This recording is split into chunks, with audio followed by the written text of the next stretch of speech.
The NBA Gambling Podcast on the Sports Gambling Podcast Network is presented by WynnBET. Bet $100 at WynnBET and get a $100 free bet. Head over to sportsgamblingpodcast.com/WynnBET. That's sportsgamblingpodcast.com/WYNNBET to claim your free bet today. We're also brought to you by the SGPN merch store. Use promo code NFC Beast for 15% off, active until the Eagles or Giants lose their next game. Welcome, everyone, to the NBA Gambling Podcast, part of the Sports Gambling Podcast Network. It is Friday, October 21st, here to break down the schedule in the NBA. And joining me to break it down today is my main man on all over SGPN, host of multiple shows on the network. It's Scott, Studio Reichel. Scott, how's it going, my man? They're doing pretty well. Ended up having a decent day in the NBA. I know that the Sixers first half didn't come through for us. In fact, the Sixers at all just didn't come through for any of us. Yeah. But that's why I'm a little bit annoyed at myself, because on YouTube, since I give out free picks every night, I actually did give out the Clippers. I just, for some reason, did not lock up the Clippers, so I'm kind of annoyed at myself. But I'm happy they ended up covering, and I know that all three of us, with Terrell included, of course, hit the dog yesterday, which was nice. I know you and him both had Beverly for 1.5 steals at, I believe, what was that, plus 170? Plus 170, yep. So that got there. I had a LeBron double-double. That got there. And overall, can't complain. Technically profitable when you cash the dog and you lose the lock. But the Sixers, man, I mean, that's just inexcusable what happened in that game.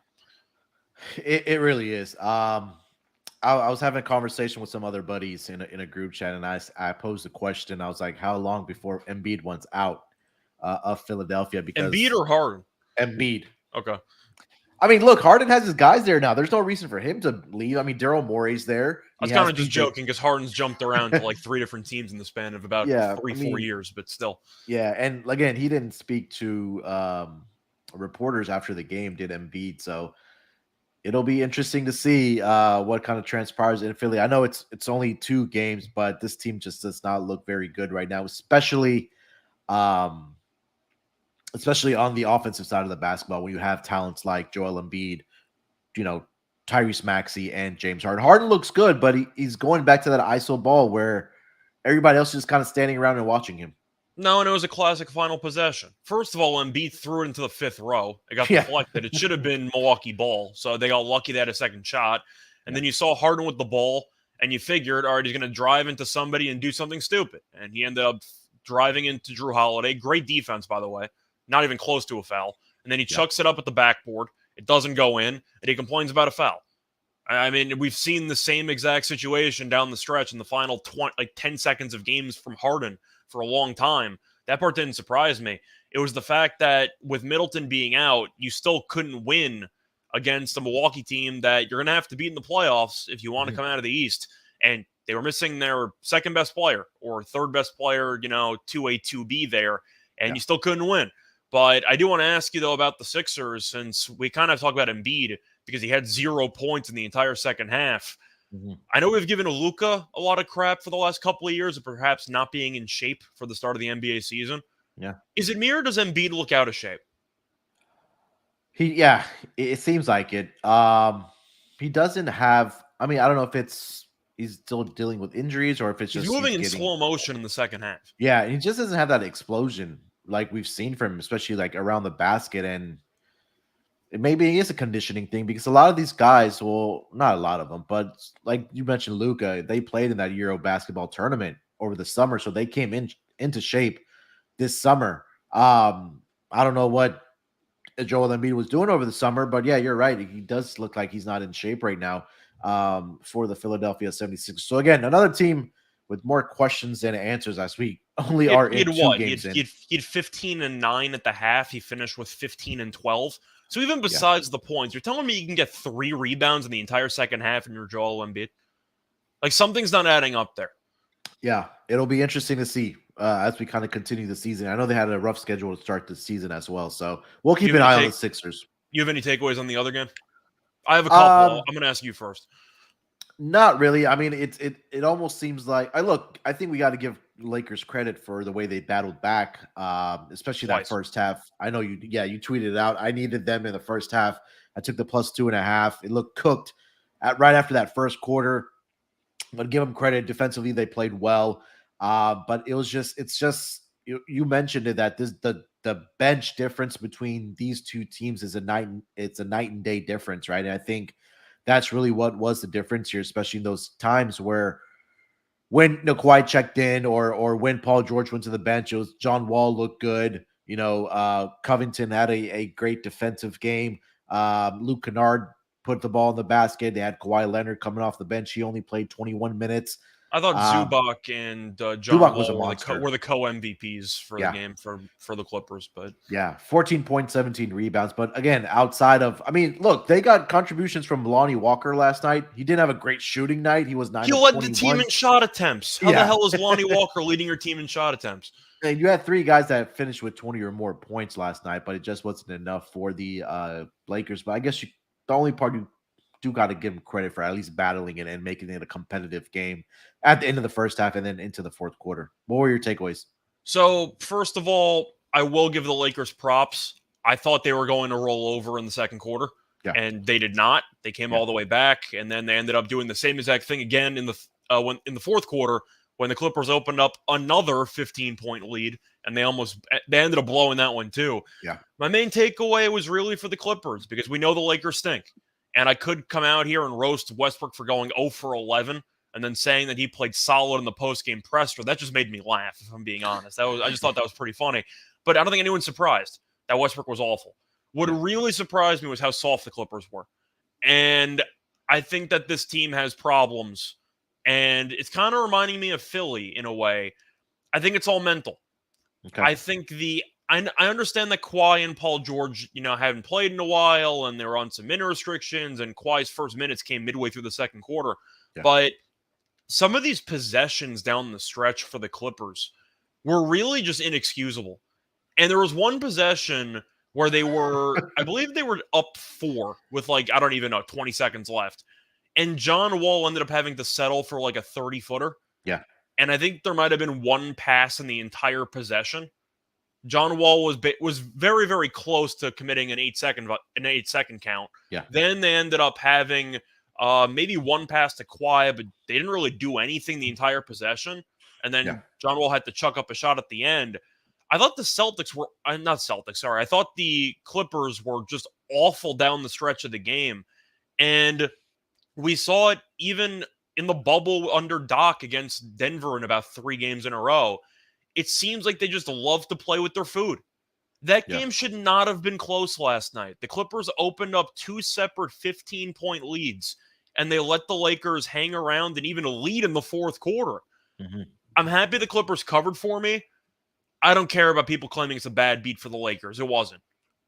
The Clippers deserve to cover that game. They're up by 15 points 2 separate times. I don't want to hear it. But the point is, I thought the Clippers were incredibly soft the entire fourth quarter, and there was no way that the Lakers' best run or best lineup came with AD on the bench. Yeah. AD's on the bench. He gets hurt halfway through the game. He comes back into it. But you see LeBron, Toscano Anderson, you have Beverly, Lonnie Walker. You have to dominate the game. And the Clippers just refused to do that in the fourth quarter, and they let an inferior by a large margin Lakers team hang around. My main takeaway, I thought Ty Lue was awful yesterday, and I thought the Clippers really just looked soft. And that's the issue we've had with this team for about 5-6 years. They'll get the exact same team we've seen from years past. Yeah, I think that I think not. Well, is that harsh, or do you agree? Because I agree was partially. I think the whole dynamic of bringing Kawhi off the bench midway through the second quarter, I'm sure that was their game plan coming into the game. It was when they were in the game too. I thought Kawhi was good and aggressive when he was in. Sure. I thought Paul George sucked last night. Yeah, and I think maybe it's only game 1 of 82. Maybe I'll give them a pass and continue to watch this team, because I think for Ty Lue, he knows that John Wall, Kawhi Leonard, and Paul George are all coming off of major injury, especially dealing with I forgot what the issue was with Paul George, but with Kawhi and John Wall, it was more of their knees and things like that. So I don't. I agree with you to a certain extent, but I think that also it was game one of 82, and I think that it's ridiculous that they did give up those two 15-point leads, and that looking at the game, watching the game, like you It felt like they mentioned, were with up these 20 two, the entire game. yeah, and that's what it was, right? They were up 15 after the first quarter, and they let them back in. So Twice. I mean, yeah, they're up 15 again in the third quarter. LeBron went yeah, to the bench. They immediately went on like a 12-0 run, which is expected. yeah, And then it seemed like they just stopped caring. And yeah, I'm not telling you straight up this team's not going to win a bunch of games in the regular season. I think they will. But the idea that you have your arch rival team, the Lakers, yeah, in technically a road game, but you get the point. There yeah, are always going to be more Laker fans than Clipper fans in the sure, arena. There's no excuse for you to let your foot off the gas in the first game of the season against your arch rival. And the fact that the Clippers were already showing signs of just disinterest several times during the game, yeah. we've had the same exact issue with the Clippers for about 5 years, and I'm at least calling them out for it. I don't think they're going to do well in the playoffs if they keep playing like that. I'll tell you that much. Yeah, 100%. I think that again, it's one of 82. We'll see if this team improves and they can overcome uh being soft, I guess is what we're trying to say here. But I think that this team is fully capable, fully capable. We saw flashes of it, but they just weren't able to execute down the stretch. So I think that's what's gonna fall on Ty Lue's shoulders here. So we'll see what happens with the Clippers. Again, I'm all the just going to talent is say, there. Yeah, go if ahead. they play like that, or if they keep having these issues in the second half or when they have leads, Golden State is going to Yeah, beat the crap out of them in a yeah, 4-7 series. yeah, And it will not 100%. be close. Yeah. All right. Before we get into the Friday schedule, let me tell you guys about our presenting sponsor, Win. Thinking of joining WinBet now is the perfect time. New customers who bet $100 get a $100 free bet. And looking to join the WinBet Biggest Winners Club? Well, whoever hits the biggest parlay on WinBet odds-wise gets a $1,000 free bet. Last week's winner of the Biggest Winners Club was a New York bettor who hit a 150-1 parlay on all live money lines wagering for $110.40 to win $16,743.56. WinBet truly is hashtag DGens only. There's so much to choose from, and all you have to do is head over to sportsgamblingpodcast.com/winbet so they know that we sent you. That's sportsgamblingpodcast.com/WINNBET to claim your free bet today. Offer subject to change, terms and conditions at winbet.com. Must be 21 years or older and present in the state where playthrough WinBet is available. If you or someone you know has a gambling problem, call 1-800-522-4700. All right, Scott, let's get into this Friday schedule. Plenty of games on the boards. We'll go through each one as we do as usual, and we'll start with the first game on the schedule. It's going to be the New Orleans Pelicans headed to Charlotte to take on the Charlotte Hornets. Currently seeing the Charlotte Hornets over on WinBet are a 6.5-point road favorite here. Total is sitting at 229. Money line minus 260 for the Pelicans and plus 210 for the Charlotte Hornets. Take a look at the injury report for both of these teams. We know LaMelo Ball is out with the ankle sprain. Cody Martin is also doubtful for tonight as he battles a left quad soreness issue. For the Pelicans, questionable tag for Jackson Hayes, who's dealing with an elbow issue. And we know that Kira Lewis and EJ Liddell are recovering from ACL injury. Game one for the Pelicans, we saw them dominate the Brooklyn Nets in easy fashion. Zion looked great. Brandon Ingram, CJ McCollum, their core guys just went out and played basketball. They got the victory. I believe it was 130 to 108. Yeah, 108. Brandon Ingram led the team with 28 points. And then for the Charlotte Hornets, they took care of business as well against one of the league's worst teams, if not the worst team, in the San Antonio Spurs, 129-102. The Charlotte Hornets scored at least 30 points in each of the four quarters against the San Antonio Spurs. But they're stepping up in class here against the New Orleans Pelicans here. Scott, minus 6.5 road favorites here for the Pelicans. What do you think? So I took this one overnight. I got the Pelicans at 5.5 because I knew this one was going to go up. I had to take it. Yeah. Even though both teams dominated in their first respective game, I think we can agree that the Pelicans win's a lot more impressive when you win by 20 plus against the Nets compared to 20 plus against the Spurs. 100%. And to go through the actual box score or the overall team stats for that Hornets game, they shot 13 of 29 from three, so they shot about 45% from three. And you're looking at the rebounding numbers, they won by 7, so good job there. The story that I think is going to dictate this game, though, is actually the Hornets losing the points in the paint battle. They lost 58 to 54 despite winning the game by 20 plus. And they're facing off against New Orleans. I'll tell you what, for team stats, New Orleans should lead the league in points in the paint because they just have so many options. And you're looking at who San Antonio has as big men. You have Pirtle, and that's basically it. Yep. You're looking at what the Pelicans have, and they have just a bunch of depth. I know Jackson Hayes might not play. He's a decent backup center.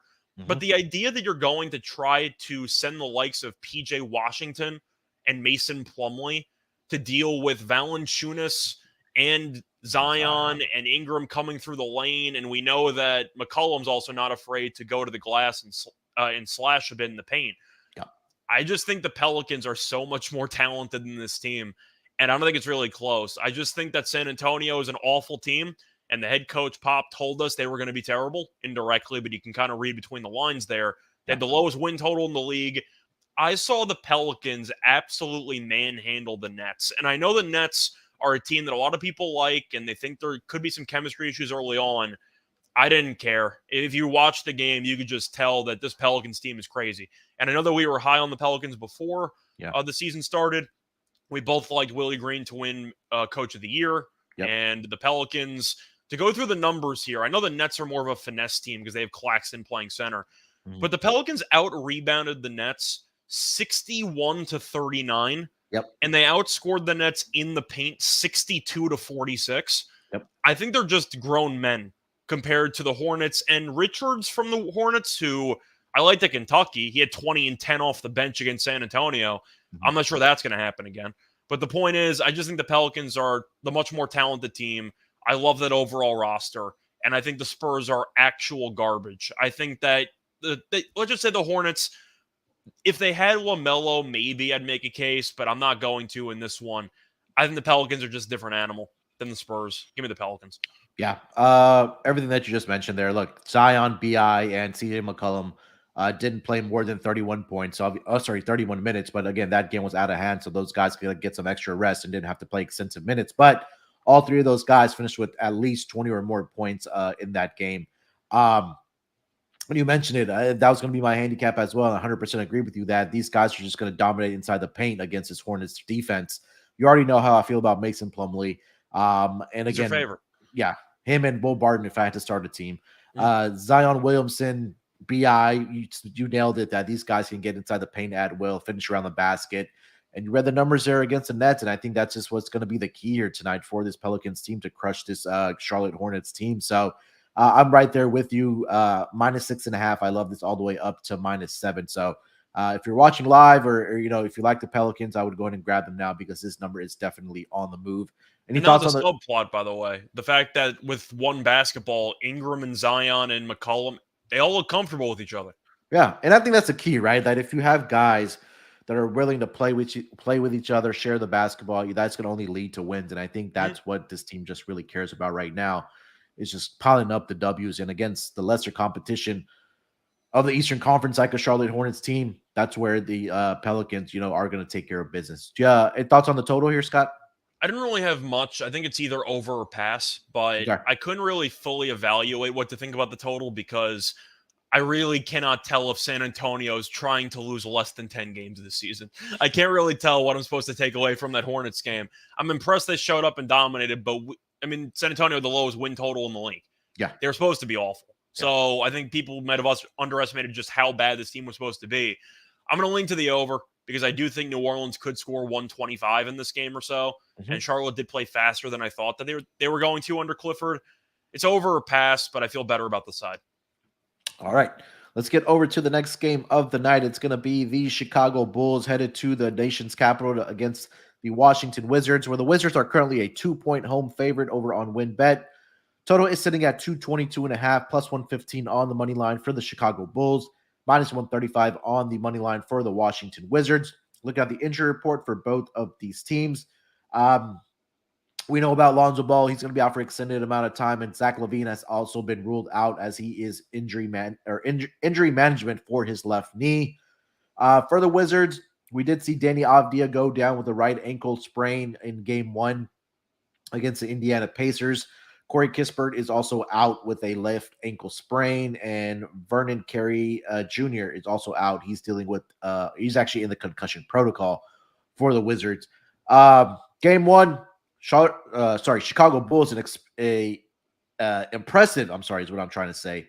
Victory over the Miami Heat. They took care of business there. DeMar DeRozan, I believe, dropped 37 points in that game, and the Wizards squeaked out a victory against the Indiana Pacers. Now Chicago heads to Washington, D.C. to take on the Wizards here, like I mentioned, as a 2-point road underdog here. Scott, what are you thinking about this game? This line seems very, very trappy. Yeah. And I can't tell if it's just because of the fact that the Wizards are favored and they're the inferior team based on preseason projection, or the fact that I thought the Bulls looked better in game one, and yet the Wizards are favored at home here. You use the key word or the key two words there, squeaked by the Indiana Pacers. Congrats, I guess. I mean, you won the game. Indiana's supposed to be awful. Yeah. Chicago went into Miami, and they ended up winning that game. DeRozan went to full-on midseason MVP mode last year. He was absolutely crazy in that game. I think since it's too early in the season for me to tell what exactly is a trap line and what's just a bad line, it's a little early. I think this is a bad line. I'm going to go with Chicago. The Wizards, Porzingis looked good. Beal looked pretty good. I know we both cashed on his points in the propcast by about a hook. But still, I'm going to go with Chicago here because Miami's a team we were high on, and it could have gone really badly for Chicago. They were down double digits early. We thought Miami would roll them potentially, and Chicago hung tough. And I think that you'll see points in this game, but I do think that the Bulls are just the more talented overall team, and I think you're getting a good price. So for me, I don't think the Wizards should be favored in this game. You beat Indiana. I'll take the team that beat Miami on the road. Yeah, I think that I like the spot for Chicago as well. You mentioned it. I think these lines are a little looser than what they should be here. But, DeMar DeRozan did DeMar DeRozan mid-season form MVP things. Got contributions for Vucevic. They got also from Ayo Dosunmu, who finished up with 17 points. Gordon Dragic off the bench. Kobe White off the bench to double figures. So they're getting contributions from the bench. And I think that obviously that's only going to help the Chicago Bulls in the absence of Zach LaVine. I actually did watch the Washington Wizards and the Pacers game because I watched a bit of it too. Yeah. They were fine, Indiana is just really, really bad. Yeah, and it's the same thing as the Spurs, right? Like we're expecting Indiana to be not as bad as the San Antonio Spurs, but I mean they are going to be in the bottom of the barrel of the Eastern Conference there. But how good did Mathurin look in that game, by the way? He looked really good to me. He looked really, really good. Yeah, so that's a whole separate point, but Mathurin was really good in that opener. Yeah. But Kuzma in that game, 22 points, 13 rebounds. Porzingis had a double-double as well. Beal, like we mentioned, had 23, and they got contributions off the bench from Daniel Gafford and Will Barton as well. But I think this is obviously a 100% better defensive team with the backcourt that I think Dosunmu and AC Caruso can play against this backcourt of the Washington Wizards. I also do like the Bulls here as well. So give me the +2 and the money line as well for the Chicago Bulls in this game. This line actually opened up -1 to the Chicago Bulls and actually flipped the other way to the Wizards. I'm assuming it was the LaVine injury news because he missed game one. People thought he might be questionable. He's been ruled out. But as a reminder, they beat Miami without LaVine in the first place. Yeah. I feel like I don't know how many points LaVine is worth, but he might be a bit overvalued to start the season because they beat a much better team without him a couple days ago. Yeah. Thoughts on the total here, Scott? For this one, I think I'm going to lean to the over, but I really don't have a strong opinion on this at all. Chicago offensively did well against Miami's defense, despite missing LaVine and company, and they scored 116 points. Meanwhile, Washington's offense, you kind of hope to play a little bit better because Indiana was supposed to be the worst defense in the league or up there. The Wizards had moments where they kind of dominated, but it seemed like they kind of took their foot off the gas in the second quarter in particular. They shot 45% or so from the field, shot 35% from three, a little bit more than that, but they had 17 turnovers. I think I'm going to lean to the over, but I really have no strong opinion on this total at all. It's a complete pass for me. Yeah, I couldn't get to the total here either. I think that if the Bulls do win this game, I think it goes under the total.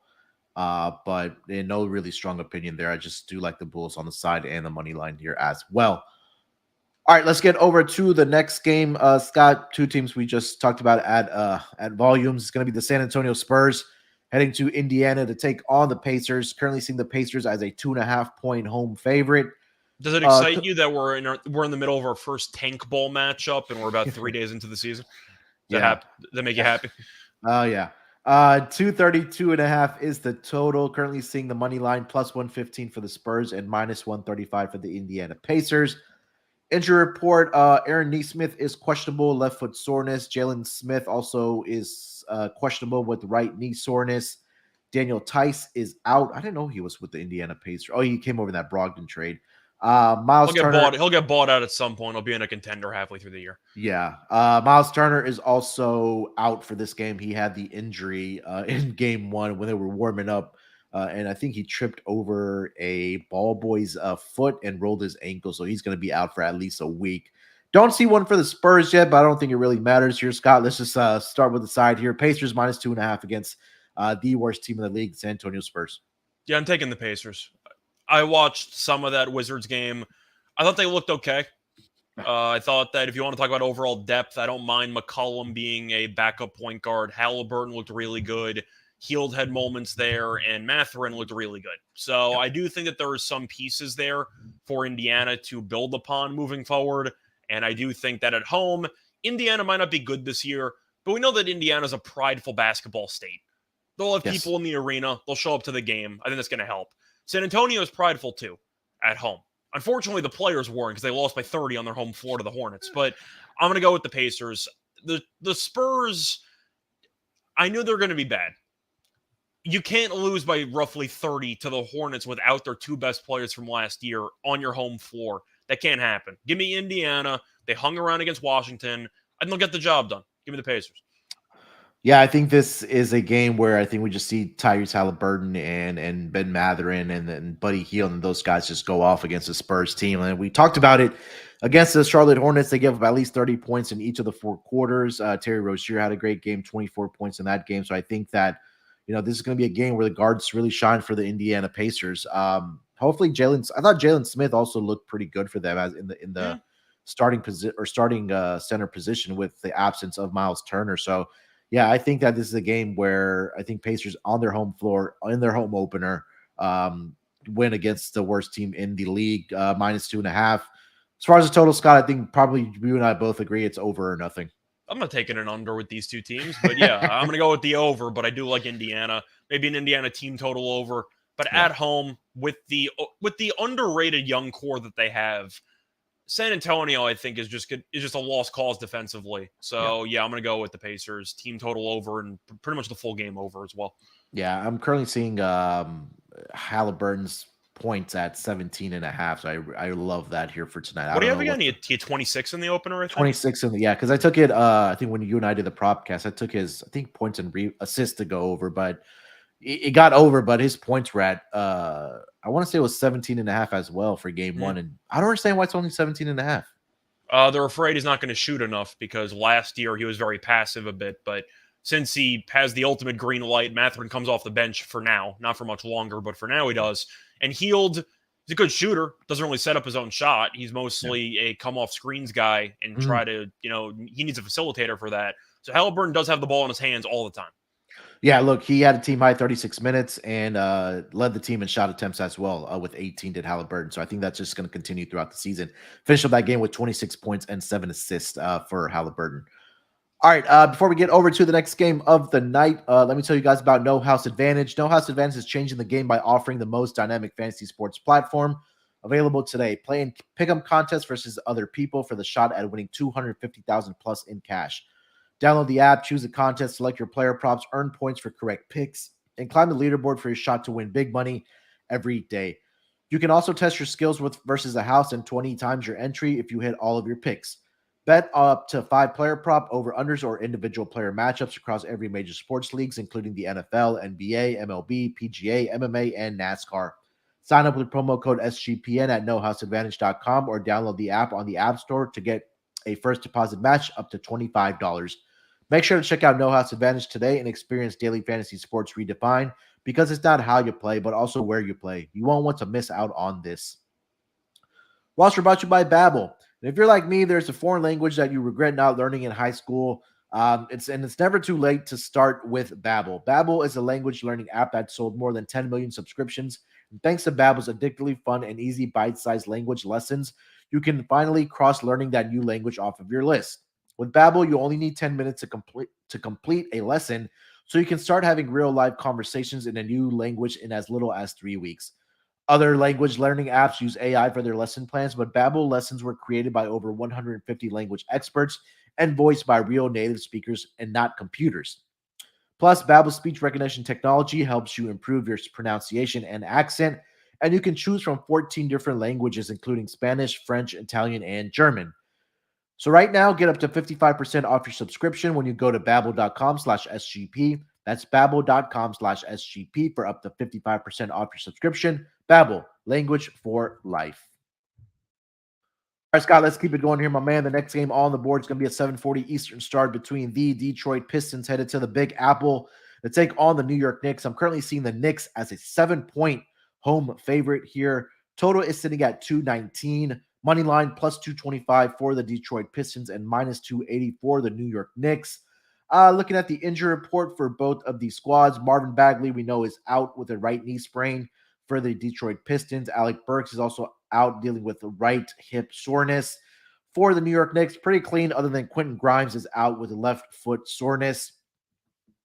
We did see in the first game of the regular season, the Pistons, did they win their first game? I don't remember. Let me see here. It was a fun game. They came back and beat Orlando. Yeah, they beat Orlando by 4, 113-109. And we also saw the Knicks. They did their best. They took it to overtime against the Memphis Grizzlies, but eventually the Grizzlies prevailed 115-112. Bogdanovich led the team in scoring for the Pistons, but here we are with the Detroit Pistons headed to the Big Apple here as a 7-point road underdog. What are you thinking about this game here for the New York Knicks? So I get the idea that the MSG is going to be a decent home court advantage with the crowd in the season opener. The Knicks were not good at MSG last year. I feel like people don't realize that they really were not good.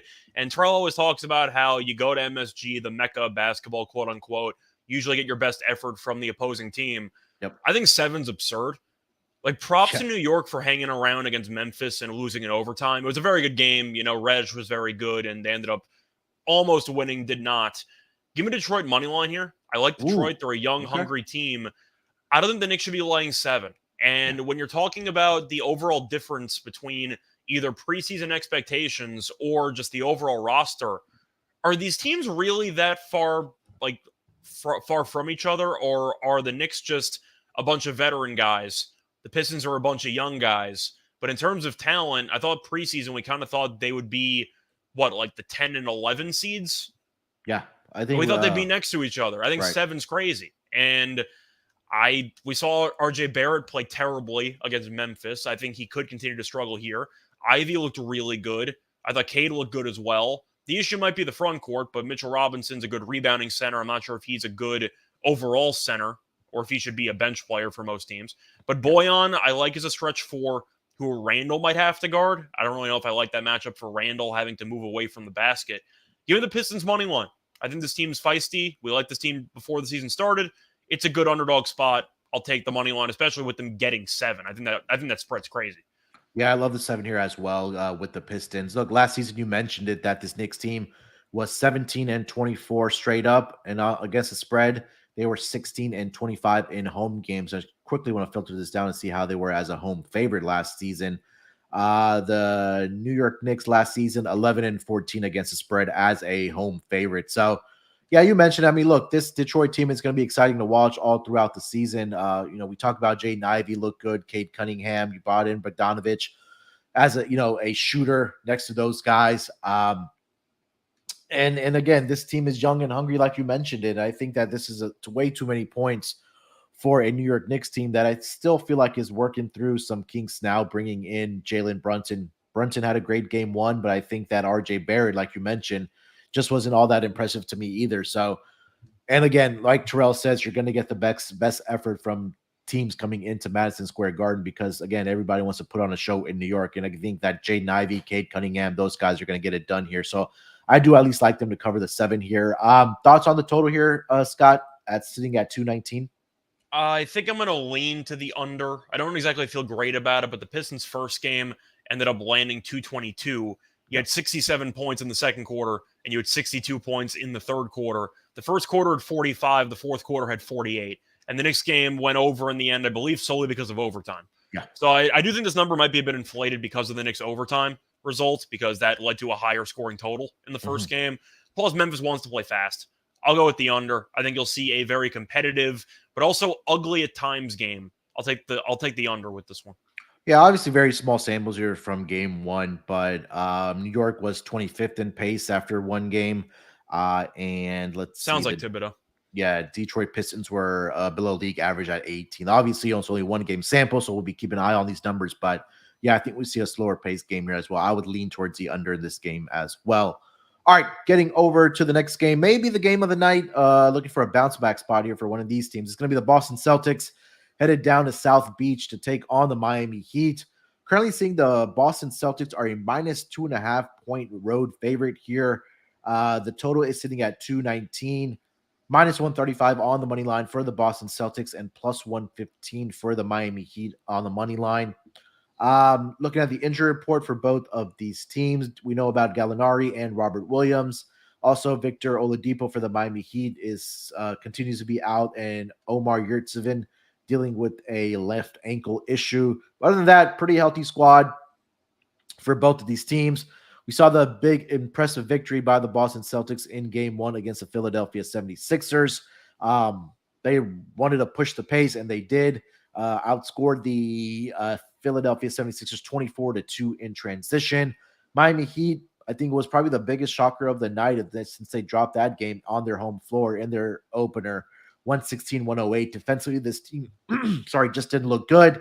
But here we are with the Boston Celtics, minus 2.5, road favorites in South Beach here. Scott, what are you thinking about this game? I'm taking Boston. I think the line's too short. I like the fact that extra time off since they played a day early, as they had the opening day. So that definitely gave them a little bit more time to prepare for this one. But I do think transition is going to be the story. I mean, you said it was 24-2. For comparison, Miami and Chicago tied at 8-8 in fast break points. So I like the fact that Boston wants to run. We know Miami wants to slow the game down. I don't think they'll be able to. And for Miami, I don't want to get into a full rabbit hole here because it's very early, but I do have to bring it up. Are we sure Kyle Lowry is not washed? I think so. It might sound hard. It's early, somebody's got to talk about it. Yeah, it's early, but... It's early. We saw it in the playoffs, though. He got hurt. Game 1, he went 1 for 7.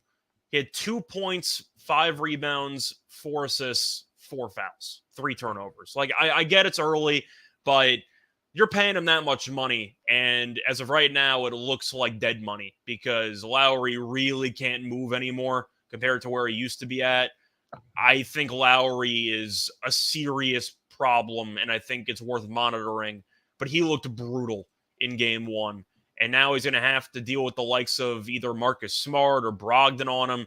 I think Lowry gets smothered tonight. I think he's going to have another terrible game. Yep. But when your point guard's giving you basically no production, you're already at disadvantage. And I think Boston, if DeRozan can go for 37, I think Tatum could go for 30. Brown, I think, can play well too. I'll take Boston. I like how they're playing with pace. I like it.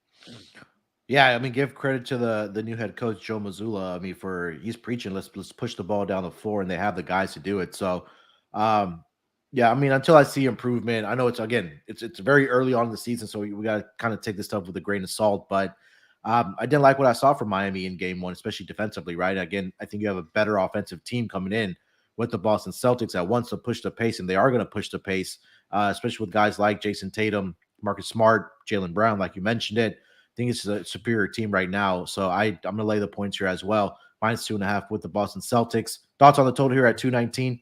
I'm going to lean to the over. Boston, I think, is going to be mispriced for the majority of the early portion of either the month or the first half of the season because they want to play fast. Right. And I feel like anytime a team changes ideology offensively, mostly with pace, the odds makers are going to be behind because a lot of their metrics and numbers are based on last year and based on projected models. They're playing totally different. And I think it's good for bettors if you want to take overs on Boston games because I think that the odds makers will be a bit slow to adjust to it. We know Miami wants to slow the pace down. We know Boston wants to speed it up. It worked well in game one because Philly wants to play slow. If it worked in game one, you'll probably do it again in game two. I like the over because I think Boston's going to control the pace. Are you going back to the Jason Tatum double-double? I'm tempted by it, but I don't know because Adebayo was so bad in game one. I'm kind of hoping for a bounce back for him. He was awful in game one. I mentioned Lowry, but Adebayo was really bad. I don't know if I'm going fully back to it, but I definitely like it. Maybe for points and rebounds if you want to go for a combo prop there. But yeah, I just think at the end of the day, Tatum will have a lot of chances for rebounds. But yeah, I definitely, it's not going to be better than that plus 255 odds that I found. Actually, never mind. I take it back. Tatum double doubles plus 320. Yeah. I mean, it's 320. I can't really say no. All right, you've convinced me. I was just going to say, like, I think that in the absence of Robert Williams, the opportunities for rebounding, I think I was looking at this for game one. We were talking about it, that it just goes through the roof for Jason Tatum without Robert Williams on the floor for rebounding purposes. And again, we saw that in game one, despite even Embiid being in double figured rebounding. I think that Jason Tatum is going to be that guy rebounding the basketball again. So I think that if you don't want to play the double-double at plus 325, his rebounding prop right now is still at 7.5 at plus money. At the over on that. Plus money. Yeah. All right, let's keep it moving here, Scott. Next game on the schedule, it's going to be the Toronto Raptors headed to take on your team, the Brooklyn Nets. Currently seeing the Brooklyn Nets as a 2.5-point home favorite here. Total is sitting at 227. Money line plus 120 for the Toronto Raptors and minus 140 for the Brooklyn Nets. Looking at the injury report for both of these squads, I am currently seeing for the Toronto Raptors, Kim Birch is questionable, left knee swelling. Chris Boucher is dealing with a left hamstring strain, and Otto Porter has been ruled out for this game. He's also dealing with a left hamstring strain. For the Brooklyn Nets, Joe Harris is probable with a left foot soreness. TJ Warren continues to be recovering from the left foot injury. And Seth Curry is going to be out for the first couple of weeks for the Brooklyn Nets. He's going to be out for this game. Big game for the Brooklyn Nets here as the Toronto Raptors come into town. They are a 2.5-point home favorite here. Scott, what are you thinking about your Nets here in this game against the Toronto Raptors? I'm going to take the Raptors in this one. The Nets, I thought going into the season would have issues early on with chemistry and with getting Simmons back into either shape or just into overall, I'd say, comfort with this, roster with Durant and Kyrie. Joe Harris helps with three-point shooting. The problem was they gave up 130 points. Yeah. Now, the Pelicans are a great offensive team. We love that team. We can't really, we'll talk about the Pelicans and praise them every time we can because we love that team. But Toronto had a very nice win against the Cleveland team that we like, and it was a very competitive game. And Toronto came out on top because the veterans really step up. They're extremely experienced, not just in the league, but with each other because they've been around with each other for so long. And Ben Simmons fouled out in like 25 minutes. Kyrie was awful. Durant was really the only player who showed up for the entire game. Claxton actually played decently. I mentioned his double-double in that game. I don't remember. I don't think he got there in the end, but he threatened to get there. But he had a decent stat line overall. I'm going to take Toronto, though, because I know what I'm getting from that team. Yeah. I don't know what I'm getting from Brooklyn right now. And with the uncertainty, especially laying points after getting smacked on their home floor in the first game, I like Toronto. I think they're the better coach team. I think they're the deeper team. And I think Seth Curry's absence is pretty big. But defensively, the Nets are still not very good because they don't have much rim protection. So give me Toronto plus the 2.5 and the money line. I think they win the game outright. Found it very, very odd or very, very funny that Ben Simmons fouled out with only playing 23 minutes. You knew the first minute that he was matched up on Zion, they were absolutely screwed from the get-go. But as much as I want to take the Nets here, I think it's a bounce back spot. I think the one thing that does make me nervous is what you absolutely nailed there is the chemistry, because you have two new starters in the starting lineup with Royce O'Neal and especially Ben Simmons still trying to maybe figure out what his role is going to be on this team or how he's going to kind of play in. So you have the more polished team or a team in the Toronto Raptors that we know is not going to lay down. We saw the come from behind victory against the Cleveland Cavaliers in their game one on their home floor. And I think that they have the guys to maybe slow down Kevin Durant. He still had 32 points in 32 minutes, but outside of Durant, Kyrie did not have a good game, 6 of 19, 15 points he allowed. I'm curious to see how well the Toronto Raptors shoot from 3-point land here, because if you gave up 12 of 26 for 46% to the New Orleans Pelicans, you have guys like Fred VanVleet, OG Anunoby, Gary Trent Jr. coming into your building now that are all, I think, better shooters than the guys on the New Orleans Pelicans. So I think that's going to be another thing to watch in this game. And again, what you just mentioned there, Scott, the coaching mismatch in this game, Nick Nurse and against Steve Nash, I think that's all advantages right now to the Toronto Raptors. So for me, it's really a wait and see approach as how things work out for the Brooklyn Nets team. But I think that you kind of have to take the plus points here with the Toronto Raptors. But I definitely am going to be watching this game for sure and just kind of see how Brooklyn Nets kind of went through the kinks here. By the Thoughts on way, the total? I did confirm that Claxton did have a double-double Yeah, in the first I was game. going to mention that. And I know that line closed at plus 475. I talked about it on the Propcast. So are you going back to that? Especially with like no big man really. I really should, because New Orleans has so many big men and they were killing the Nets the entire game, and Claxton still got there. I should take it, but I guess I'm a little bit concerned with the minutes for Claxton. I thought he'd play a bit more. He ended up playing 25 on the dot. I was kind of hoping he'd play closer to 30, but we nailed it. Yeah. We said if he plays at least 25 minutes, he's going to at least 25 or more minutes. He's going to get that double-double. So right now, it's the perks of being a fan of a team. You know how the team should be playing and what the role of the guy should be. Claxton is the main big man that they have. And I still think that it's a good spot because Toronto doesn't have many quality big men. They have Siakam playing center half the time, stuff like that. But I don't know if he's going to get there. But either way, it was a nice to cash that one. I forgot about that one, actually. But still, I do think at the end of the day, Toronto is mispriced. I'll take Toronto. Is Sharp the backup center for them? Yeah, that's the point. He's like a second-year rookie, getting into foul trouble all the time. He was in the G League for half the year. They don't have many good center options. Yeah. I mean, I think I at least do like – I'm going to sprinkle a little bit on that. We'll talk about more on the podcast with Ryan, but I think Nick Claxton over 8.5 rebounds seems like a solid bet tonight, especially against this Raptors team. All right, let's keep it moving here, Scott. The next game – I'm sorry, I didn't ask you about the total. 227. I don't really have many thoughts on the total, to be honest. Because I'd probably look at a Raptors team total. Yeah, that's probably how I would look at it. The Nets are not a good defensive team, but Toronto is. So it could go either way. I have no interest in the overall full game total. All right, let's get over to the next game of the night. It's going to be, as I lose the page. All right, here we go. Well, next game on the board, it's going to be the Orlando Magic headed to the ATL to take on the Atlanta Hawks. Currently seeing the Hawks as a 9-point home favorite here. Total is sitting at 225. Money line is plus 315 for the Orlando Magic and minus 415 for the Atlanta Hawks. Looking at the injury report for both of these teams, I'm currently seeing Bogdanovic. He's going to be out for a little longer. I was watching this Rockets game, and he did a live interview, said he doesn't have a timetable for his return right now. That's the only significant injury for the Atlanta Hawks. For the Orlando Magic, Cole Anthony is officially questionable for this game. He's dealing with illness. I don't think he played in that first game for the Orlando Magic. Markelle Fultz, we know about the left toe injury, the fracture that he has. Gary Harris is also out. Jonathan Isaac, we don't know when he's going to return, and Mo Wagner is also out for this game. So some significant injuries for the Orlando Magic. Atlanta Hawks, especially between Trae Young and DeJounte Murray, looked really good to me in game one against the Rockets. But again, it is the Rockets defense. Both of those guys finished up with 20-plus points, and they both had 10-plus assists in that game. Trae Young, 23 points, 13 assists. DeJounte Murray, 20 points and 11 assists. Not a great shooting night, at least from three-point line for both of those guys. They went combined 2 of 14. Trae Young was responsible for 1 of 9 from that floor. But Scott, Orlando Magic going into Atlanta tonight, 9-point road underdogs here. What are you thinking about this game? So Trae did not shoot well. I watched this game as well.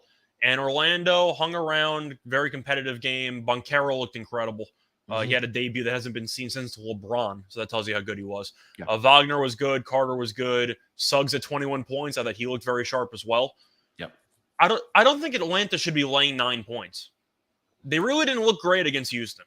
And I know that they ended up winning the game. Congrats there. But they really let Houston come from behind several times to make it a game when the game probably should have been over already. I think I'm going to take the points. Orlando's a young team. Once again, they're kind of feisty. But Atlanta, they're good. I don't think they're great. And I feel like this line's pricing them as being a somewhat great team. because Orlando's not bad. They're not they're not good, but I do think that they have talent on that roster. I'm going to take the points. Yeah, I think that it was again a fortunate cover as well for the Atlanta Hawks because Jabari Smith fouled. I think it was Trae Young with I think it was like 4 seconds left for no reason to do that. And I think the coach even mentioned it to him that hey, you didn't need a foul there. But yeah, give credit to the Rockets. They kind of hung around. I know they're working through some. It seems like they're playing a lot of players in the rotation, and I think that Silas is trying to get as many minutes for those Rockets players. Mm-hmm. But for the Atlanta Hawks, I mean, look, with Dejounte Murray and Trae Young, you're expecting them to have a better shooting out. Obviously, like I laid out the numbers there, but I really we talked about this when we were previewing the Eastern Conference. Scott, is that at least I was higher on this Orlando Magic team, I think, than most of the market. They had 3 separate guys that scored 20 plus points for them in that game. You mentioned it. Banchero had 27. Wagner finished up with 20, and Jalen Suggs had 21 points in that game as well for them. So they have a squad, man. I know they're missing a lot of key guys, but I think they can stay competitive in this game here as well. It's really difficult to lay these big numbers in the NBA this early on. I think there's a lot of at least for the Atlanta Hawks, because you kind of just take a look and say, hell, it's DeJounte Murray, it's Trae Young. They should just roll this team. But I think there's maybe could be a size advantage for the Orlando Magic in the front court here, because from what I was watching from that Rockets game, John Collins just loved to hang around that corner 3-point shot, kind of like PJ Tucker. So I think for Banchero and Wagner, I think they should have some success inside the paint here, even though they are going up against Capella. But yeah, I like the +9 here as well. Do you have any thoughts on the total for this game? I think I'm going to lean to the over. Okay. Atlanta shot the ball pretty poorly in that game against Houston, and I think they'll shoot better. Orlando defensively wasn't exactly great. There was a low-scoring fourth quarter involved, which resulted in this game ended up landing 222 because you had 67 in the second quarter and you had 62 in the third quarter. I think Atlanta gets it going a bit, so I'm going to go with the over. But I do like it Orlando team total over because I do think that this team can actually score. Yeah, let me see what that number is for the Orlando Magic. 108 currently over on WinBet. That sounds a bit too low for me. Yeah. All right, let's keep it moving here. Next game on the board, it's going to be a 8:10 Eastern start with the Rudy Gobert's former team coming into town to the Minnesota Timberwolves. Currently seeing the Minnesota Timberwolves are an 8-point home favorite here. 227.5 is the total, plus 265 on the money line for the Utah Jazz, and minus 340 for the Minnesota Timberwolves. Looking at the injury report for both of these squads, pretty clean for the Utah Jazz, and for the Minnesota Timberwolves, I do not see one. Huge, impressive victory for the Utah Jazz over the Denver Nuggets in game 1. I think they won that game wire to wire, Scott. I think we talked about that on the I watched it. Yeah. They get the 123-102 victory there against the Denver Nuggets, and we saw the Minnesota Timberwolves also get a victory in their home opener. I forgot who they played on. It's like the Thunder. Yeah, they played the Thunder, and look, Thunder were competitive in that game. This feels like a lot of points here, Scott. Talk me out of it, but hey, I think you're going with the Jazz here too. What are you thinking? I am. And I'm sad the Thunder didn't get there. I gave them out as my dog at plus 430. Yeah. I have no apologies. That was a very close game for the entire second half. And Oklahoma City was dead in the water, outscored them by 13 in the third quarter. Then the wheels kind of fell off down the stretch, which was expected. But the Thunder, here's my main takeaway from that game. So the Timberwolves as a front court have Karl-Anthony Towns and Rudy Gobert. Mm-hmm. The Thunder in the starting lineup had Pokusevski and Williams, right? Now, I know that the bench came in. They kind of used a lot of guys. If I asked you, based on that starting lineup, how badly do you think Minnesota out-rebounded Oklahoma City? At least like what we saw with the Pelicans and Nets at minimum. So what if I told you that the Timberwolves lost the rebounding battle to the likes of Pokusevski, Williams, and the entire bench? Because Oklahoma City actually out-rebounded Minnesota 57-55. That is worrisome. I don't know how that happens, but still, the point is, I like Utah because, unfortunately, there's good and bad news. The bad news is I had Jokic triple-double against Utah, and that wasn't close. The good news is I got to scout Utah. This team wasn't actually that bad, Yeah. and I'm looking at the overall center depth this team has. Mhm. I really like Walker Kessler. Yeah, I was going to mention that. He's really good. I Yeah. watched him come off the bench at a double-double. He looked very comfortable out there. Vanderbilt was a savage. He had 12 rebounds. He did a great job defending Jokic. And Sexton was good off the bench. Rudy Gay was good off the bench. Even the starters, Markkanen looked good. Conley looked okay. Clarkson was okay. The point is, I actually think Utah has a lot of good bench pieces. And Minnesota's bench is atrocious. And we talked about that before the season started, and I still like the under on their win total. I like Utah. People are going to talk about this team being awful, and we thought they'd be awful because everyone did. But I watched them play. This team has a certain energy to them, and they can shoot from the outside. I like their overall just big man depth, and I think that Kessler could give this team problems. If you get out-rebounded by OKC, I have some serious concerns about your team moving forward. Give me the Jazz. I think I got a shot to win the game, but I'm going to go with Utah because I like what I saw in game one. Yeah, I love the points here with Utah as well. I mean, you take a look at this bench. When you have Colin Sexton, Malik Beasley, and Walker I didn't Kessler, mention Beasley. He had like 15 in the first game, too. He was good. They had 4 guys off of their bench that scored in double figures. Vanderbilt only played 18 minutes. I don't know if that's by design or if it was just a miss. He was great in those 18 minutes. Yeah. I wanted to take his rebounding props again, but it makes me nervous that he only played 18 minutes, but he still was able to grab 12 rebounds against the Denver Nuggets there. But yeah, I mean, look, this Jazz team, they have ball players on it, man. I know it's a squad that just kind of put together with the trades of Rudy Gobert. They have no stars, but they have players. Yeah, they've got a lot of good, I think, above average role players on this team, and I think that they're just going to be a fun team to watch.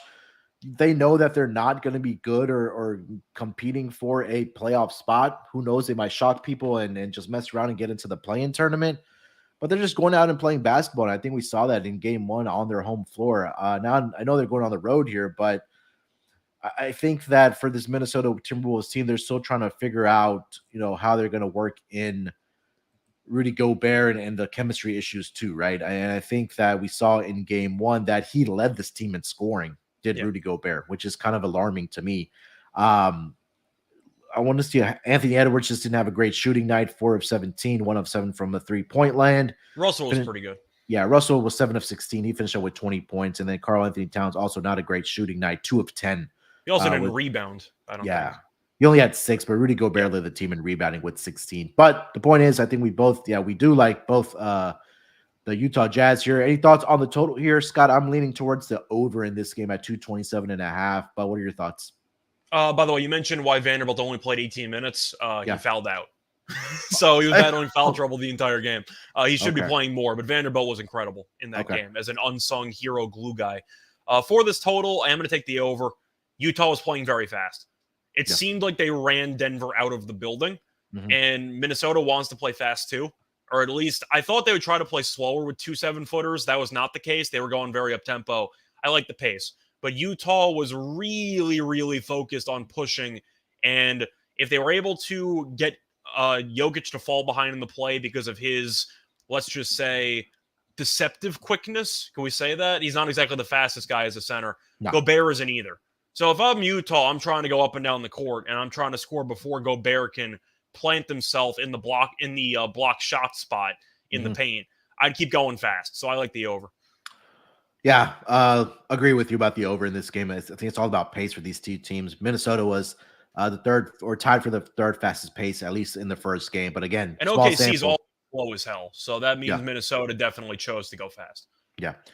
All right, 3 games left on the schedule here, Scott. Let's get over to the next game. It's going to be the Memphis Grizzlies headed down here to the H to take on the Houston Rockets. Currently seeing the Memphis Grizzlies are a 6.5-point road favorite here. Total is sitting at 232.5. Money line minus 260 for the Memphis Grizzlies and plus 210 for the Houston Rockets. Looking at the injury report for both of these teams, Jayshawn Tate is going to be out for the Houston Rockets. He's dealing with a left ankle soreness. Ty Washington also left knee sprain. That's pretty much it for the Rockets. For the Memphis Grizzlies, Dylan Brooks is doubtful. He's dealing with the left thigh soreness. Danny Green, he's recovering from left knee surgery. We know about Triple J, and also Zaire Williams is also out with right knee soreness. We talked about the Rockets going into Atlanta. Didn't have a great first quarter. I know you and I were both on that over in that game, but that first quarter was kind of killed it. But I thought the Rockets looked they looked okay. Yeah, I think they're still trying to figure out things on offense and what they want to do here, especially the amount of talent that they do have. Memphis, we talked about it. They went into overtime with the New York Knicks and squeaked out the victory there. Now they come into Houston as a 6.5-point road favorite here. Scott, what are you thinking about this team, this game between the Rockets and the Grizzlies? So the one thing that shocked me in that Houston game was the fact that they out-rebounded Atlanta by 16. I didn't see that happening with the likes of Capella and Okongwu. I thought that they would actually do a good job on the glass. Fernando was actually very good for Houston as a starter, and I'm kind of curious what his role is moving forward. Offensively, still can't shoot, so that might have killed the spacing for the offense, but defensively and rebounding-wise, he was good. I think he also had 7 assists, so Fernando had a good game there. Yeah. But I'm going to go with Memphis. I think it's a very good spot for Ja to just go nuclear. Mm-hmm. He's against the likes of Porter Jr., who plays no defense at all, and Jalen Green, who doesn't play much defense either. The rim protection's either Fernando or Şengün. We saw that Morant was phenomenal in the first half against the Knicks, then kind of went cold or quiet for a quarter and a half, then had the game-winning layup, which was an impossible shot that was ended up not mattering because of a charge call. It was the right call. It was clearly a charge, but still. Yeah. Morant, I just think, is going to have a field day in this game. Maybe a points prop over on Morant. I think he could go for 40 here, to be honest. But I do think Memphis will do a lot better on the glass than Atlanta did against this Houston team, because you still have Adams, you still have Clark, you still have Tillman. You got a lot of quality rebounding big men. Yeah. I think that's going to be the story of the game. I'm going to take Memphis and then just get too many second chance points. Yeah, Ja Morant, 28.5 for his points prop. Over. I think he goes for 30 plus. And then you mentioned the rebounding ones as well. I was curious for Steven Adams. Let's see here. And Adams should play a lot, actually, if Fernando's going to play, because Fernando can't shoot. So Adams can just guard him and stay in the paint. Yeah, 9.5 for Steven Adams here. Yeah. Yeah, as much as I do want to take the Rockets here, I think it's just going to be too much for them to handle with Ja Morant. I was looking at his points prop as well. We saw the success that both Dejounte Murray and Trae Young had, but it's really pretty much the Ja Morant show right now for the Memphis Grizzlies. And as he goes, this team goes. And I think that defensively, still questions for this Rockets team. I know you mentioned the rebounding battle that they did win, but it was just not a great shooting night for the Atlanta Hawks in their game one. Especially from three-point land. They were only 28%. Did overall shoot 50% from the floor. But I think that Ja Morant's going to be able to get to the rim at will here. Didn't see who were some of the other leading scorers for the Memphis Grizzlies in that game. Let me pull up their Well, they're using some spot starters, and you ended up having Aldama, who had a very good game. Yeah, and I see his number at 13.5. He played team high 39 minutes. He also finished with 11 rebounds in that game as well. And they had 3 different guys in that starting lineup that had 10 or more rebounds for their team. Adams, like you mentioned, 14 points. Aldama had 11, and then Conchar also had 11 rebounds. So, yeah, I think I'm going to go with the Memphis Grizzlies here as well. I like their first half as well for the Memphis Grizzlies in this game. Ja Morant, points prop, like you mentioned, also rebounding props for Steven Adams in this game as well. Any thoughts on the total here? I think with this Rockets team, it's probably over or nothing for me at least, but seems a little hair high for me. I don't know what I'm going to get offensively out of the Rockets if they have a good shooting night or not. I think I'm still going to take the over. It seemed like Houston, every chance they could, was trying to run. Just Atlanta played slower than I thought they were going to. Yeah. And they also didn't shoot well. Memphis wants to run. There's no reason to not want to run when you have Morant, who's a one-man fast break. So I like the over. I don't see much defense being involved.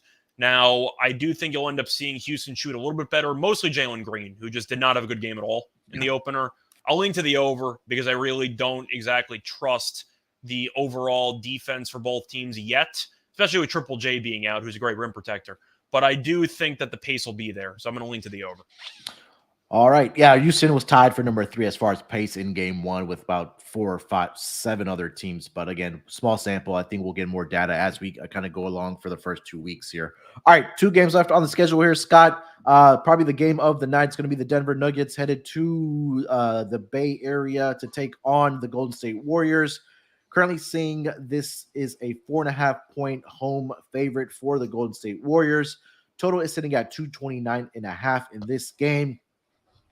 Check the injury report for both of these squads. Nikola Jokic is probable. He's dealing with a right finger sprain. Jamal Murray is questionable for this game officially. He is dealing with, again, the ACL recovery, but you also mentioned that he buckled his knee or had a knee issue in the first game. So he's officially questionable. Pretty clean for the Golden State Warriors. Everybody is a go in this game. This line, I know we were talking about this offline here, Scott, that this line opened up -5.5 for the Golden State Warriors and has now moved to -4.5. But I'm starting to see some fives pop up for the Golden State Warriors here. But tough loss for the Denver Nuggets in game one. We talked about it with the Utah Jazz. And again, Golden State in game one, at least against the Lakers, looked like the best team in the NBA again with all their guys healthy. But what are you thinking about this game? Do you think Denver has a chance? I took the Warriors overnight at 5.5. I feel like an idiot, but I still think they're going to cover. I like the Warriors -4.5 here, especially at home. I just said I watched the entire Utah-Denver game, and Denver looked awful on both sides of the ball. They weren't really close throughout the entire game. Utah was able to shoot the lights out from three. I believe they made 16 threes, and they also attempted 31 free throws. In other words, Denver's defense was really, really, really bad. And then you remember that Michael Porter Jr. was back, and you kind of remember why they were so bad at defense. But also Jokic, not being a great rim protector. But the issue that I had with Denver wasn't even just the defense. The offense looked disjointed as well. Jokic didn't have many assists. Porter was okay. The supporting cast wasn't great. But the bench really was underwhelming for me. You have Jeff Green. You have Bruce Brown. I know we both like Highland, but he's mostly a three-point heat check guy who can occasionally be a microwave. But I don't really like their bench, and Utah's bench absolutely killed them in this game. Poole was awful game one. We expect him to play better. They still have Kuminga. They still have DiVincenzo, I thought looked pretty good in limited action. Wiseman, I thought looked very solid in the first game. You still have a lot of other quality bench options for Golden State. Not to mention the fact that Golden State's starting lineup is significantly better than Denver's, and I don't think Murray's going to play. So I got to factor that in too, because he's off an ACL injury. He's got knee management. He got injured in the first game. Why the hell would you play him in the second game? Yeah. But I don't see him playing in this one. So Ish Smith might start. Have fun guarding Curry. But still, I'm going with Golden State. This team is so deep. This team is so well coached. The chemistry is there entirely. And from what I saw with Jokic, Porter, and Murray on the court together, they looked extremely uncomfortable because they had not played a game, all three of them together, in over a year. And now Murray might not play. Give me Golden State. I think this team's a world beater. I'm not going to pick you to win 60-plus games and then not take you 4.5 against a Denver team that lost by 20-plus to Utah. And it's still on the road. Golden State had extra time to prep because they played on the first night of the season. I like the extra prep. They survive ring night. That's usually a tough ask. They were up 27 before they stopped caring. Give me Golden State. We saw them smack this Denver team in 5 in the playoffs last year. Give me Golden State. I think they win this game comfortably. Yeah, I like Golden State here as well. It's just a class difference right now, right? And I think that the thing with the Warriors is that it's the same group of guys, right? Like they've played together for I don't know how many years now. I know there was periods there where guys were injured and Clay was out, but at the core of it, they know how to play with each other. And I think we saw that on display in game one against the Lakers for the Warriors. And then, like you just mentioned with the Denver Nuggets, is that you got Jamal Murray back. You had Michael Porter Jr. back. Aaron Gordon hasn't really played with those two guys in a while. You had a new starter in KCP as well. The bench, not very good. It's going to take time to find the full rotations and the chemistry. And I think that, I mean, we saw it on Twitter is when even Jokic, even though he was joking, but he was serious at the same time, that he said, yeah, it's great to have Murray back, but he's going to suck for the first 20 games, but we're going to be all right. I know he said in a jokingly manner, but I think that he's not wrong. Exactly. He's not wrong about it. So again, when you have a team that's, again, world champions, played together. And we just talked about how this Denver Nuggets team is still figuring out how to play with each other with, two guys coming back from injury, KCP. I think that this is going to be a game where I think that, again, the class is just going to outshine with the Warriors against this Denver Nuggets team. I do love the over in this game. It's probably one of my favorite bets of the night. I just think it's going to be a very fast up and down game. I think we're going to see a lot of 3-point shooting between these two teams, a lot of up and down. But again, I just still feel like this is going to be a game where we probably see Warriors score in the upper 125 to 130 range. Do you have any thoughts on the total here at 229.5, Scott? I'm going to lean to the over. I don't know how great I feel about it because I do think Golden State should run as much as possible because that's how Utah beat this team by 20 plus. They ran them into the ground. Yeah. And Golden State wants to go fast anyway. But I think I'm going to lean to Golden State team total over instead. I think there is a pathway for the Warriors to absolutely clamp down on Denver. Denver barely broke 100 against Utah. I think that this offense has problems right now, and they'll fix it at some point. I'm not fully concerned long term, but short term, I think Golden State could win this game handily. And you could argue revenge spot because of what happened in the playoffs last year. Sure. I'm sure a lot of teams want revenge against Golden State. A lot of teams are not going to get revenge against Golden State. I don't think Denver needed an extra little motivational chip on their shoulder to beat the defending champions. I just don't think they're good enough right now. Golden State, I think, is the best team in the league right now, and I don't think it's very close. Yeah, I don't think so either. I was going to mention something. I just completely went over my head. And besides Poole, by the way, Klay Thompson wasn't very good either in the opener, and yet they still won comfortably. The Lakers are bad, but the Clippers, that game was close. The Lakers showed some heart. The Warriors absolutely killed them. And then you had the classic third quarter run. Do we see the pool party lineup again? It killed Denver in the playoffs last year. I don't know.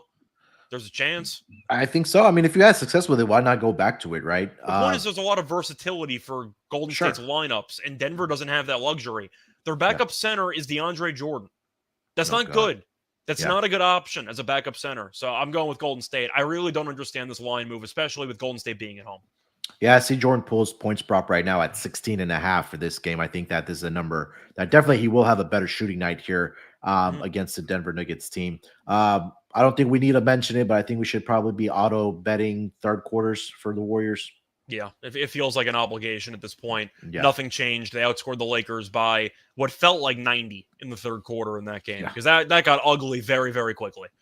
Death, taxes, Matthew Stafford interceptions, and Warriors third quarter spread. So that's all you need to know. All right, Scott, let's close it out strong here. Last game of the night. Phoenix Suns heading to Portland to take on the Blazers, where the Phoenix Suns are a 5-point road favorite here. Total is sitting at 224. Money line minus 215 for the Phoenix Suns and plus 175 home underdogs for the Portland Trail Blazers. Looking at the injury report for both of the squads. For the Phoenix Suns, Landry Shamit's the only one that's going to be out. And then for the Portland Trail Blazers, Gary Payton. Technically Crowder, because he demanded a trade. Yeah. Portland Trail Blazers, Gary Payton II is returning from competition reconditioning, whatever that means. Trendon Watford is also out. And then Oliver Sarr is also out with a right wrist sprain. For the I think the Gary Payton designation is load management before the actual load. Okay. For Gary Payton. Okay. So it's like a pregame for load management. Yeah. I'll keep that one in mind. Okay. All right. So let's start with the Phoenix Suns. They had that come from behind victory against the Dallas Mavericks in their home opener in game one, where it was really led by Damian Lee for the Phoenix Suns there. They got the victory there. I believe it was 102-100, I think, in that neighborhood. 107-105. I'm sorry. And then the Portland Trail Blazers went into Sacramento in their first game and got the victory there over the Sacramento Kings. But now Phoenix Suns laying 5 points against Portland here. Scott, what are you thinking? So I called out the Suns on Twitter in the first half, like most people did, because they no-showed the entire first half in the ultimate revenge spot. They still didn't cover, so a lot of people still hate the Suns for not covering that game, including you. Yes. However, I do like the Suns in this spot. Okay. The fact that they were able to come from behind by that big of a margin, they were down like 20. Like, they were getting absolutely smacked in that first half. The fact that they came back and won, I think, is very big for morale and for overall confidence. And Portland, yes, they won, it was a Mike Brown coaching bonanza in that second half because they got killed in that second half against Portland. Yeah. Sacramento was winning at the half, then got outscored by 11 in the second half. Fox wasn't very good down the stretch, but he still had 33, 7, and 7. Herder was good as well. So the starting backcourt for the Kings had 56 points, and now you have to deal with Chris Paul and Devin Booker and potentially, Damian Lee off the bench and, all these other guys. But I do like Phoenix in the spot. Good for me. Congrats on beating Sacramento, but Phoenix, I do think will be able to build off of that season opener in a very emotional win, which I think we can agree that's what it was. Give me Phoenix -5. They're the much better team. We know this. And I think that even though the Trailblazers ended up beating the Kings, I didn't think Lillard looked great. In fact, I think Lillard actually looked pretty underwhelming. It's going to take him some time to fully get back, but Lillard went 5 for 18, 1 for 8 from 3. Simons was pretty good as well. Hart had a random 19 points. I don't see that happening again. But Portland had 4 starters that scored at least 19 points. That's not happening against Phoenix's defense. Give me the Suns. Yeah, I mean, even I forgot to mention, Jeremy Grant also had a pretty good night for the, but hit 10 of his 23 points came from the free throw line as well, and he only had 11 shots up. I was looking. There are a lot of scoring numbers for Portland that I think are a bit unsustainable comparing Sacramento's defense to Phoenix's. Yeah, I think that I do like the Suns here as well. I think this is going to be a game that we get a good gauge on what the Portland Trailblazers are. It's not a blowout, but I think the Suns eventually, we know the fourth quarter Suns are a real deal as well. Yeah. It's not as strong as third quarter Warriors, because that's been the case for about 7 years. But fourth quarter Suns were arguably the best fourth quarter team of all time in the regular season last year. Yeah, I don't trust Portland down the stretch. Did you find it curious that Chris Paul wasn't in the game for that final stretch, or is it that just a cap that he's only going to be playing 30 minutes a night and not more than that? I think there is something to read behind that, just because Chris Paul sucked in the game. Like, he was really bad for the first half onward. So I think that could be something, but it worked out, I guess, because Lee was good down the stretch. But I think it is worth monitoring.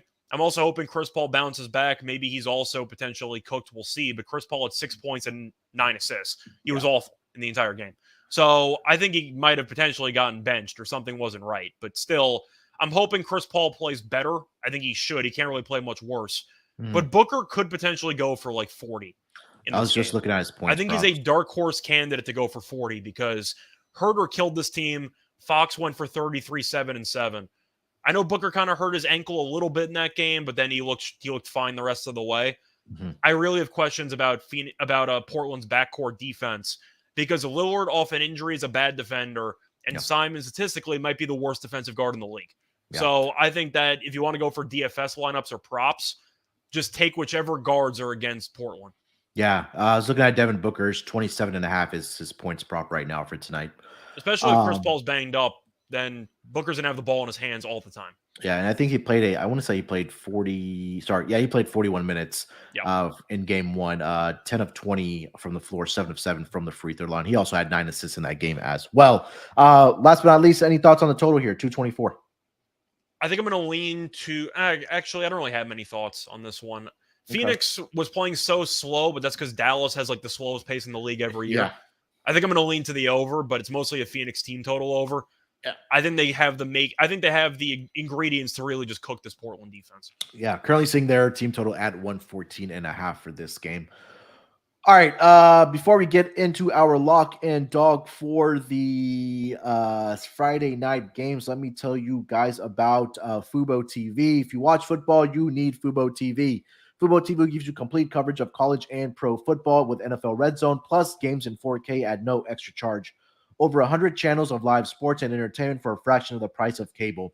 Watch on all your devices and never miss a game or an episode of your favorite shows with the included cloud-based DVR. Plus, there's no contract, no commitment, and you can cancel at any time.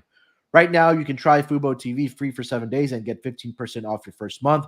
Just go to FuboTV.com/SGP. That's FUBOTV.com/SGP. Roster brought to you by OddsTrader. What is OddsTrader? OddsTrader is a place to compare odds from all major sports books. You can also compare the different sign-up codes and promotions from different sports books to get the best deal.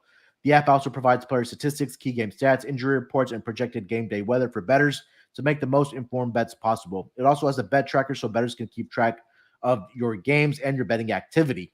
So to take advantage of this, all you got to do is go to oddstrader.com/bluewire. That's oddstrader.com/bluewire. Oddstrader, the number one site for all your game day bets. All right, Scott, let's get into our lock and dog for the Friday games. I am going to call an audible here because our locks have not been very good since I've been leading off. I'm going to let you lead it off tonight. Maybe that changes the mojo for us and we can get some locks across the board. But hey, our dogs have been doing pretty well. So hopefully we can get some locks across here. So what do you got for your lock and dog? So I was torn initially between the Warriors and the Pelicans, but the Pelicans line went up, the Warriors line went down. I'm not going to get scared off by it. I watched Denver play the entire game. I'm going with Golden State -4.5. I think it's a great price at home with the best team in the league by far. Denver, just matchup wise, I think does not match up well with Golden State at all. We saw in the opener they couldn't guard the three. They also fouled a bunch. And Golden State defensively, we know when Draymond's at center or even Looney, and now they have Wiseman as well. I just think that Golden State matches up so well at basically every position against Denver. Jokic, we know, is a decent defensive big man, but not when he's involved in every pick and roll, which Golden State will do. Porter's a bad defensive player. I mean, we could just say it, right? I mean, Michael Porter is not a good defensive player at all. Yeah. So I think that Denver defensively is going to struggle in this game. They gave up 16 threes to Utah. I think the makings are there for Curry to go nuts, Poole to play well, Clay to get back on track. We saw Wiggins defensively was great as well. I just think Denver's outmatched here, and I think Murray might not play. If he does play, he's not at 100%. And Jokic, he's going to play. I wonder if the finger concern might, impact him slightly. We'll see, but I think he'll play a lot better than he did against Utah.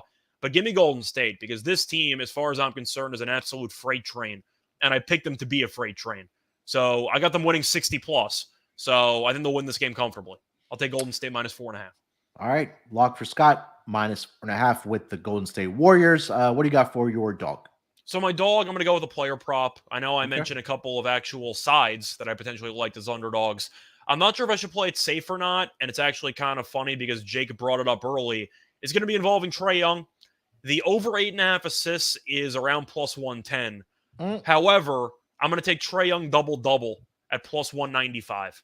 I really like that price at roughly 2-1. And to go through the actual numbers, you mentioned before that Trae didn't shoot that well in the first game. It was a lower scoring game than we expected, yet Trae still had 13 assists. On top of that, to go through Orlando's first game, Cade Cunningham had a double-double. And I do think if you're going to give up double-doubles to the point guard position in the season opener, then you're going to give me value on Trae. Just because I like Suggs as an athlete, and I do think that the guards for Orlando are not terrible, I still don't think they can actually hang with the shiftiness of Trae.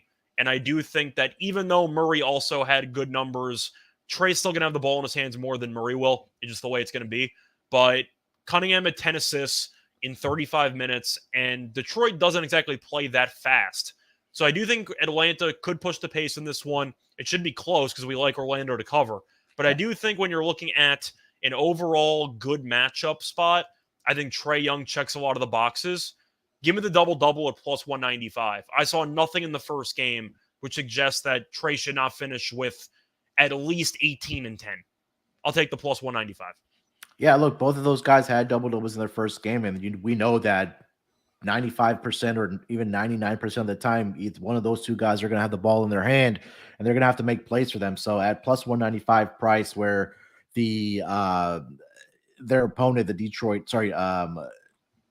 Atlanta's opponent, tonight, Orlando gave it up to Cade Cunningham.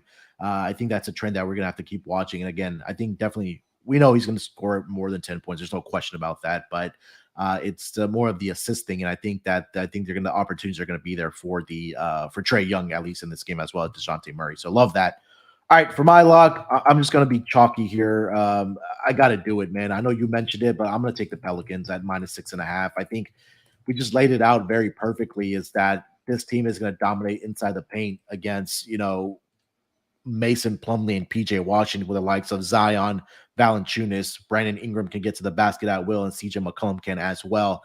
And it's just, again, I think the bench is better for the Pelicans as well. They're missing their second best, or you can even say they're the best player, LaMelo Ball. I just don't think that the Charlotte Hornets are going to be a great defensive team this season. So Pelicans -6.5 for me. I think they continue their domination on their East Coast trip here. So I will take the Pelicans -6.5. For my dog, I did like the Raptors here tonight as well.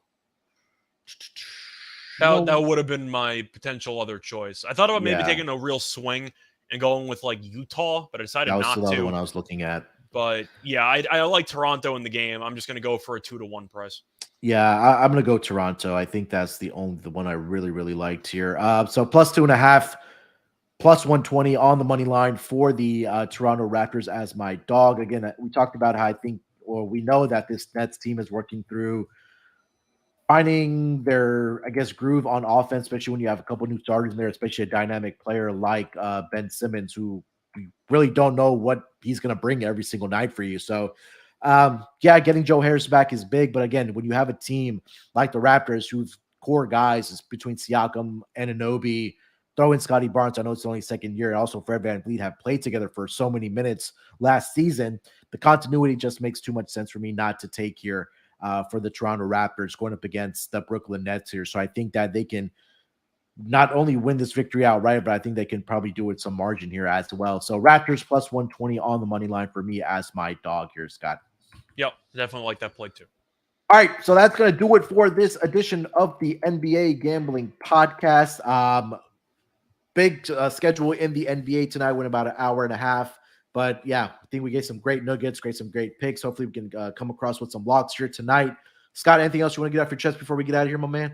Not really. Looking forward to the rest of the season. I'm hoping that the Clippers getting over the finish line for me personally was the turning point I needed to end or at least a transition from a bit of a shaky start to get back on track. So yesterday was good. Let's keep it rolling and let's make some money on Friday. Yeah. Hopefully we have a great night. We will be back in some form or fashion on Monday for the game. So do our best to get the picks graphics up as well for the weekend games, since we don't pod for the weekend games. But again, we'll be back Monday, recap everything that we saw, and get into the Monday schedule as well. Follow Scott on Twitter at Reichel Radio. Follow the NBA Gambling Podcast account at SGPN NBA. Follow me on Twitter at SportsNerd824. And again, make sure to head over to the website, sportsgamblingpodcast.com. A lot of great stuff happening. And check out the merch store. It's 15% off when you use promo code NFC Beast up until either the Eagles or the Giants lose. All right, good luck with your picks. Let's break these books off and let it ride.